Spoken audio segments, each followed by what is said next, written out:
My name is Jan Rintamaki. I'm the Marketing Director for Polaris Off-Road Vehicles, and today we're talking about two brand new Rangers. They're hardest working, smoothest riding, and mid-sized. We've got the Ranger 400, which is the best gasoline-powered vehicle in its class, and Ranger EV, which is a clean, quiet, electric vehicle. So let's start with power on the Ranger 400. It's got a 455cc, 29 horsepower engine that delivers up to a 40-mile-an-hour top speed, which is best in class.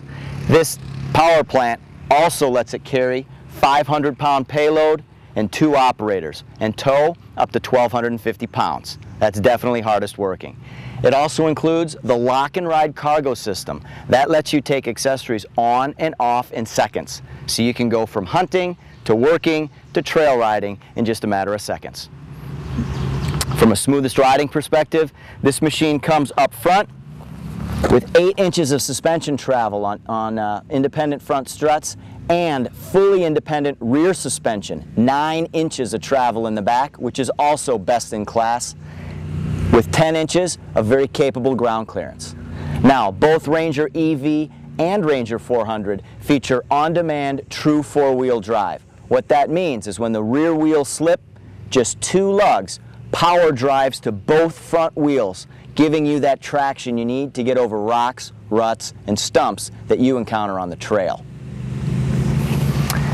Lastly, but certainly not the least, is for 2010 Ranger 400 and Ranger EV come with 3-point seat belts with a special 2-inch comfort strap material to absorb the shock, and ROPS cages, that's roll-over protection system, on both Ranger 400 and Ranger EV. Now, let's transition and take a look at Ranger EV.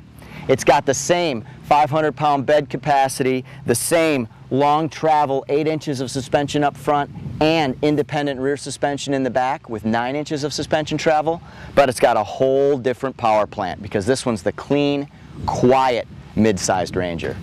It's got a 48-volt AC engine delivering 30 horsepower.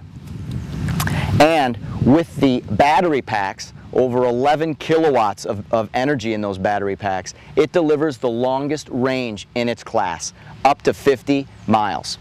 And we do that by having 3 range modes. High gives you maximum speed and maximum power. Low limits that speed and gears the engine for towing and hauling, hard, heavy-duty work. And max range extends the battery life to give you up to that 50-mile-an-hour range. Nice and easy, you can get your battery packs right here. It's a 48-volt series parallel configuration that has the maximum battery range in the industry, maximum battery capacity. What that means is there's 4 12-volt batteries on one side wired together, 4 12-volt batteries on the other. Then both of those 2 pods are linked together to give you that 11.7 kilowatts of battery energy. It also features lock and ride cargo system, 3-point seat belts with that 2-inch comfort strap material, and a rollover protection system cage. So, clean, quiet, electric, hardest working, smoothest riding, mid-sized. And the Ranger 400 fits easily in the bed of a full-size pickup. Okay. Ranger 400 and Ranger EV both feature independent rear suspension. Both wheels move separately, and 9 inches of suspension travel that's preload adjustable. In addition, both machines also feature VersaTrack Turf Mode. That's a rear differential that lets the wheels turn at different rates so you don't tear up your grass. Ranger 400 and Ranger EV also have some differences, primarily surrounding the different weights of the vehicles. Ranger EV, because of its 8 12-volt batteries, has a higher overall gross vehicle weight. It's about 1,700 pounds. Ranger 400 is about 1,050. What that means is up front, the brakes are different, single bore, dual bore front brakes on Ranger EV. The tires are different, kind of an all-purpose off-road tire and a higher weighted rake capacity on the Ranger EV tire, and the springs are different as well, even though both have the longest suspension travel in their class, with 8 inches up front and 9 inches of independent rear suspension.